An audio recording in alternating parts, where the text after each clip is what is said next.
Good morning students. आज हम CBSE 11th physics का एक सैंपल पेपर लेकर आए हैं जिसमें वन नंबर के क्वेश्चन है। पहला तो है find the dimension of alpha in the following equation. Find the dimension of alpha in the following equation. Equation इस प्रकार से है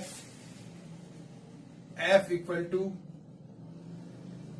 alpha upon X plus nu. ये कोई कांस्टेंट है जहां एफ तो है फोर्स अप्लाइड और एक्स है डिस्टेंस कवर्ड और एल्फा और न्यू है आर कांस्टेंट्स।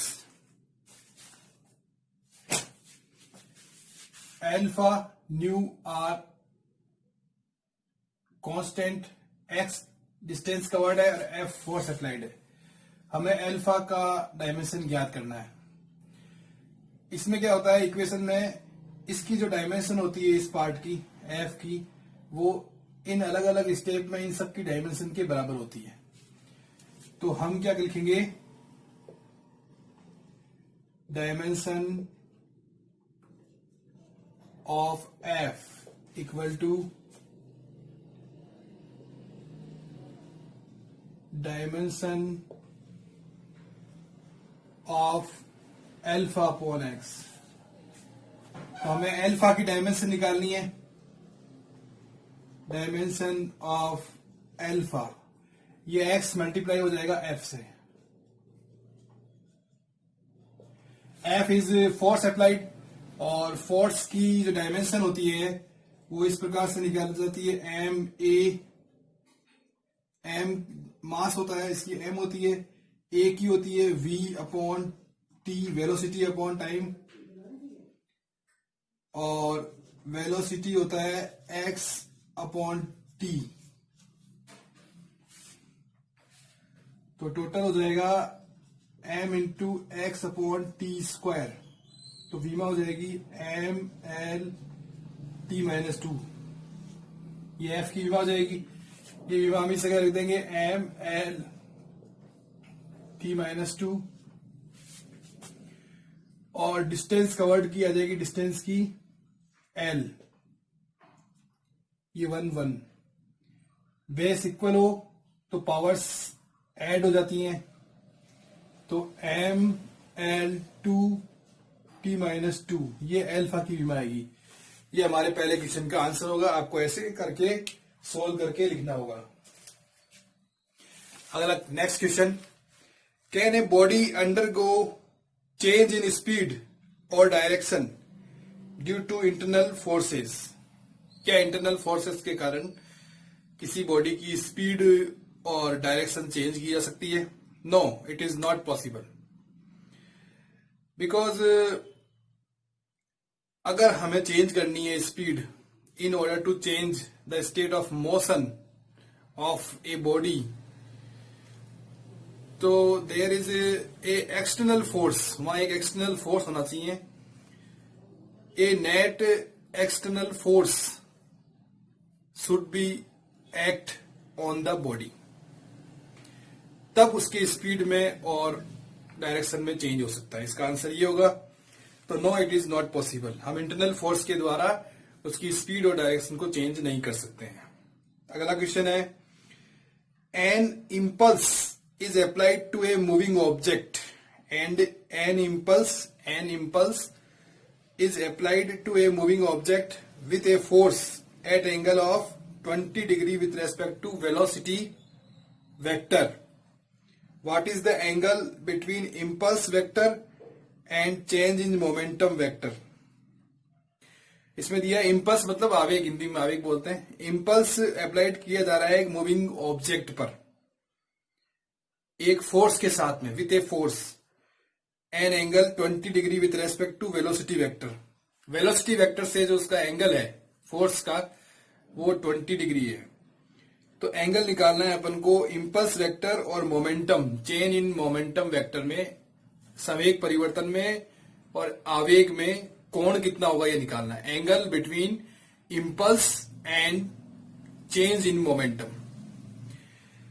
इसका ये होगा कि जो इम्पल्स होता है by definition change in momentum ही होता है।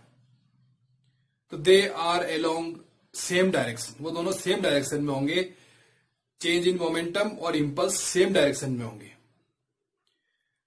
तो angle between of them is 0, दोनों के बीच में एंगल 0 होगा। अगला question, what are factors on which the position of centre of mass of a body depends. एक बॉडी के सेंटर ऑफ मास की जो पोजीशन होती है, आरसीएम जिसको लिखते हैं हम, वो किन फैक्टर्स पर डिपेंड होती है। इसको साफ करना होगा।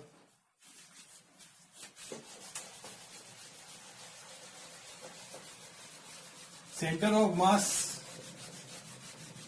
का जो पोजीशन वेक्टर होता है, उसका फार्मूला आपको अगर आता है तो आप इसको सोल्व कर सकते हो। द्रव्यमान केंद्र का स्थिति सदिश, position vector of centre of mass. जैसे ये कोई पिंड है, कोई ऑब्जेक्ट है, ये मास है m1, ये मास है m2, ये मास, ये c, सेंटर ऑफ मास ये है mn, ये एक्सिस है, ये x, ये y, ये m1 का पोजीशन वेक्टर है, ये m2 का पोजीशन वेक्टर है, ये सेंटर ऑफ मास का पोजीशन वेक्टर है RCM, और ये nवे कण का पोजीशन वेक्टर है RN। तो position vector of centre mass, द्रव्यमान केंद्र का स्थितिज क्या होगा, RCM इक्वल टू M1R1। कण की मूल बिंदु से, ओरिजिन से दूरी आएगी, ओरिजिन के सापेक्ष with respect to origin position vector आएगा M1 का, M1R1 प्लस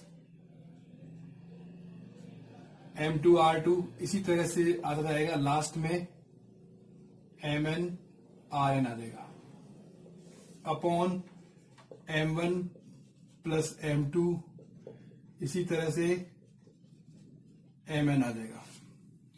तो इसको ऐसे भी लिख सकते हैं, sigma I equal to 1 to n Mi Ri upon Mi,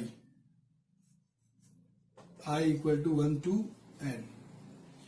जो लिखने का तरीका है, तो ये किस पर निर्भर कर रहा है, एक तो मास पर और एक R1 R2 Rn पर, पोजीशन वेक्टर्स पर। तो हम लिख सकते हैं कि position vector of centre of mass is depends on shape and size of body.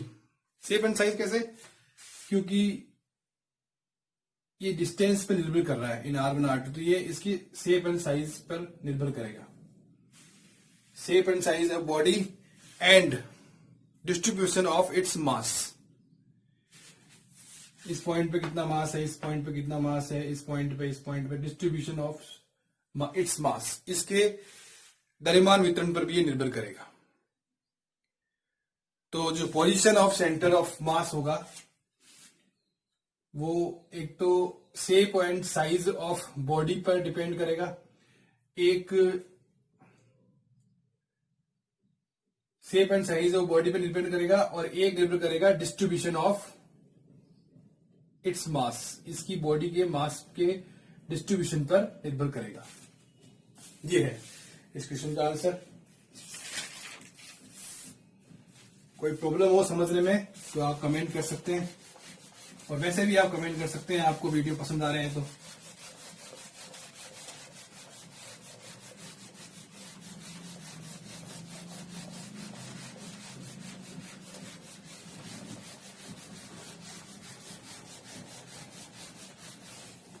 अगला जो क्वेश्चन है वो एक टग ऑफ वार है। रस्सा कस्सी होती है ना, दो टीम होती है, वो एक दूसरे के विरुद्ध रस्सी खींचते हैं, इधर से रस्सी खींचते हैं, उधर से रस्सी खींचते हैं कुछ दल, उसके बारे में क्वेश्चन है। In a tug of war one team is slowly giving way to the other. What work is being done and by whom?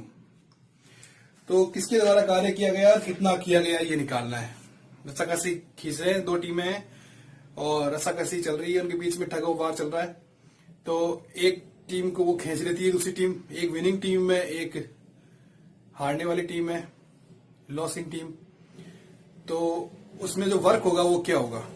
Work is done by winning team. Work is the product of resultant force applied by both team and distance that losing team suffers. इसका मतलब है कि जैसे रस्साकसी से खींच रहे हैं, ठीक है ना, तो जो वर्क होगा वो दो चीजों का प्रोडक्ट होगा. एक तो फोर्स का मल्टी प्रोडक्ट होगा, गुणा होगा, एक तो फोर्स का और एक डिस्टेंस डिस्प्लेसमेंट का. तो जो फोर्स होगा वो एक जो विनिंग टीम और दोनों टीमें जो लगा रही हैं, एक टीम दूसरी तरफ खींच रही है, एक दूसरी टीम खींच रही है, दूसरी टीम जीतने वाली टीम उसको खींच रही है अपने पाले में, अपनी लाइन के इधर. तो वो जीतने वाली और जो हारने वाली टीम है वो जो फोर्स लगा रही है उसका रिजल्टेंट फोर्स हमको निकालना होगा. जीतने वाली टीम वाले फोर्स में से माइनस करना होगा हारने वाली टीम का, तो रिजल्टेंट फोर्स हंसेगा. और वो जो हारने वाली टीम है वो उसकी तरफ आएगी,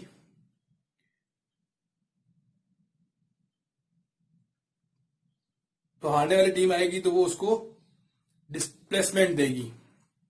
जीतने वाली टीम अपने और तरह डिस्प्लेसमेंट देगी. तो वो लॉसिंग जितना वो डिस्टेंस डिस्प्लेसमेंट वो जितना कवर करेंगे, जितना वो तय करेंगे पाले से कवर करके इधर की तरफ आएंगे, वो डिस्प्लेसमेंट होगा. वो हारने वाली टीम जितना जितना उसको खींच लेगी, जीतने वाली टीम को, जीतने वाली टीम जितना उसको खींच लेगी हारने वाली टीम को, वो डिस्प्लेसमेंट होगा. तो वो डिस्प्लेसमेंट और फोर्स उसका जो मल्टीप्लीकेशन होगा, जो प्रोडक्ट होगा, वो वर्क होगा. Work is product of force applied by both teams and displacement that losing team suffers. ये इसका आंसर होगा. ये ठग ऑफ रस्साकसी खेला भी होगा आप लोगों ने. अब है बर्नौलीज प्रिंसिपल से related question. Will Bernoulli's principle be applicable in case of a parachute falling through atmosphere? एक पैरासूट लेके एक मैन नीचे आ रहा है एटमॉस्फेयर से, तो उसमें उस अवस्था में बर्नौलीज प्रमेय क्या लागू होगा? बर्नौलीज प्रमेय क्या होता है? An ideal fluid incompressible and non viscous is flow as steady current, then at each point on the way total energy is constant. Total energy means potential energy, kinetic energy, pressure energy some are constants. तो उसको मैं लिखता हूं Bernoulli's प्रमेय. P potential pressure energy plus 1/2 rho V square kinetic energy rho GH potential energy is constant. मतलब क्या होता है कि जब कोई वाटर या पानी जो भी है वो बह रहा है, धारा रेखीय प्रवाह में बह रहा है, नियत वेग से धारा रेखीय प्रवाह में बह रहा है, तो उसके प्रत्येक बिंदु पर उसकी टोटल एनर्जी, उसके रास्ते में जो प्रत्येक बिंदु आएगा उसकी प्रत्येक बिंदु पर उसकी टोटल एनर्जी कांस्टेंट होगी. Total energy, pressure energy, kinetic energy और पोटेंशियल एनर्जी कांस्टेंट होगी. तो ये सब कंजर्वेशन फोर्स के दौरान होता है. उस पर जो फोर्स लग रहा होता है वो कंजर्व फोर्स होता है. In case of falling parachute in atmosphere, there is not conservative force. Work is done due to non-conservative force of friction. वहां जो काम किया जा रहा है वो फ्रिक्शन के अगेंस्ट किया जा रहा है, तो वहां नॉन कंजर्वेटिव फोर्स है. तो बर्नौलीज प्रमेय is not applicable for in this case. Bernoulli's प्रमेय is not applicable in this case. ठीक है, ये इसका आंसर होगा. अगला है what is the thermal conductivity of A perfect heat conductor and a perfect heat insulator. एक आदर्श उष्मीय चालक और एक आदर्श उष्मीय कुचालक, a perfect heat conductor, a perfect heat insulator, उसके लिए थर्मल कंडक्टिविटी, उष्मीय चालकता क्या होगी? सिंपल है, उष्मीय चालकता क्या होती है? The rate of change of heat is equal to cross section area of body and temperature gradient, और प्रोपोर्शनली गॉस से डाटा K is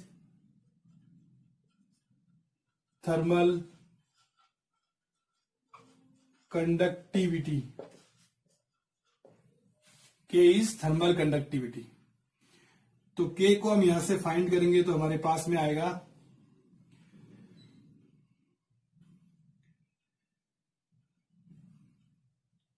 1/a dq/dt dt/dx। अगर किसी मैटर का या बॉडी का हम क्रॉस सेक्शन एरिया 1 ले लें, 1 यूनिट, और टेम्परेचर ग्रेडियंट ले लें x 1 यूनिट, टेम्परेचर ग्रेडियंट भी 1 यूनिट, ताप प्रवणता भी 1 इकाई और अनुप्रस्थ काट का क्षेत्रफल भी 1 इकाई किसी बॉडी का हो, तो उसमें जो उष्मा प्रवाह की दर होगी dq/dt, the rate of change of flow of heat, वो थर्मल कंडक्टिविटी होगी, थर्मल कंडक्टिविटी होगी dq/dt। ये इसकी परिभाषा होती है कि अगर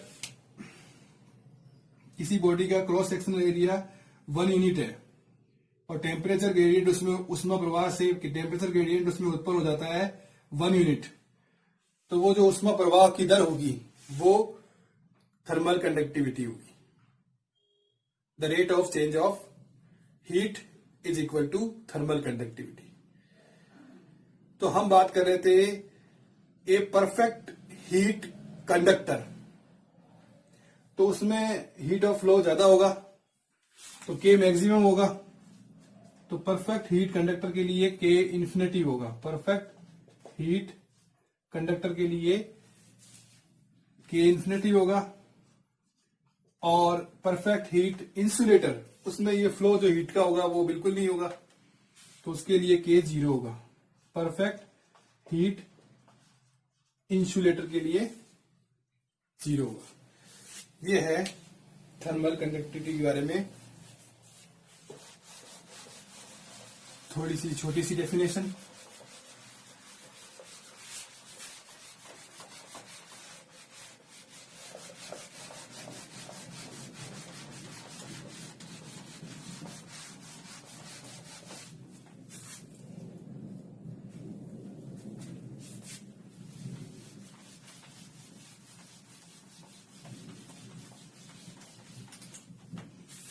next question, write the differential equation of simple harmonic motion.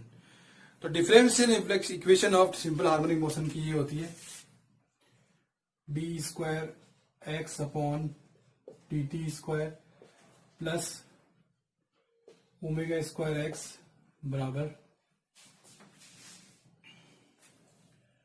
0। ये सिंपल हार्मोनिक मोशन के लिए डिफरेंशियल इक्वेशन होती है, इसको याद रखना होगा। कैसे आती है, जब बड़ा क्वेश्चन आएगा जब कराएंगे। आपको ये वीडियो कैसा लगा आप इसके बारे में लिखिए, कमेंट करिए।